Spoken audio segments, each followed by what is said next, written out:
Big boss Malayalam season 7 ഇന്ന് രസകരമായിട്ടുള്ളൊരു സംഭവം ഉണ്ടായി. നമ്മുടെ അനുമോളെ പിടിച്ച് ബിഗ് ബോസ് പുറത്താക്കുന്ന ഒരു രംഗം ഉണ്ടായിരുന്നു. സംഭവം എന്താണെന്ന് വെച്ചാൽ ടാസ്ക് നടക്കുകയാണ്. നമ്മുടെ പണിപ്പുരയ്ക്കകത്ത് നൂതില ചെരുപ്പ് ഫാക്ടറിക്ക് കിട്ടിയ 50 ചെരുപ്പുകൾ നിർമ്മിക്കുക എന്നുള്ള ടാസ്ക്കാണ് അവിടെ നടന്നുകൊണ്ടിരിക്കുന്നത്. പക്ഷേ അവിടെ ടാസ്ക് അല്ല, അവിടെ ഭയങ്കരമായിട്ട് 2 ഗ്രൂപ്പായി തിരിഞ്ഞ് അടിയാണ് നടക്കുന്നത്. ചെരുപ്പുണ്ടാക്കലല്ല, അത് പുറത്തേക്കിങ്ങനെ ഭയങ്കരമായിട്ട് ശബ്ദം കേൾക്കുന്നുണ്ട്. ടീം എന്ന് പറഞ്ഞാൽ ഒന്ന് ഓണറായിട്ടുള്ള നൂറയും അതേപോലെ അംഗരക്ഷകനോ പി ഒക്കെ ആയിട്ടുള്ള ജിഷിൻ, അങ്ങനെ ഒരു ടീം, ആദില അവർ കടങ്ങുന്ന ഒരു ടീം.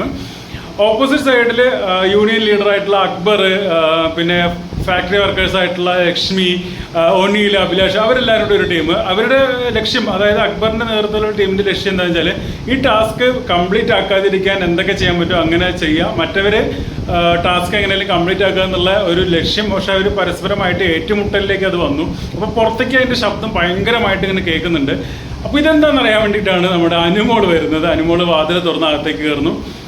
അപ്പോൾ ഷാനവാസ് പറയുന്നുണ്ട് ഇപ്പോൾ ഇങ്ങോട്ട് വരാൻ പാടില്ല എന്നുള്ളത്. അത് കേൾക്കാതെ അകത്തേക്ക് കയറാൻ തുടങ്ങിയപ്പോൾ ബിഗ് ബോസ് പറഞ്ഞു അനുവാദമില്ലാതെ ആർക്കും നമ്മുടെ ഫാക്ടറിക്കകത്തേക്ക് കയറാൻ പാടില്ല, ഫാക്ടറി വർക്കേഴ്സിന് മാത്രമേ അതിനകത്ത് കയറാൻ പാടുള്ളൂ, അനുമോളോട് സ്ഥലം വിട്ടോ എന്ന് പറഞ്ഞു. അങ്ങനെ ഷാനവാസ് കളിയാക്കിയിട്ട് പുറത്തേക്ക് ആക്കുന്ന ഒരു രംഗമാണ് ബിഗ് ബോസ് ലൈവിൽ കാണിച്ചത്. എന്തായാലും അനുമോൾ തീരെ പ്രതീക്ഷിച്ചിട്ടുണ്ടാവില്ല. ഉള്ളിലെ ബഹളം എന്താണെന്ന് അറിയാൻ വേണ്ടി കയറിയതായിരിക്കും. പക്ഷെ എന്നാലും അനുമോളെ പിടിച്ച് അവിടുന്ന് ചെവിക്ക് പിടിച്ച് തന്നെ പുറത്താകുന്ന രീതിയിൽ ബിഗ് ബോസിന് അനൗൺസ്മെന്റ് വന്നു കേട്ടോ.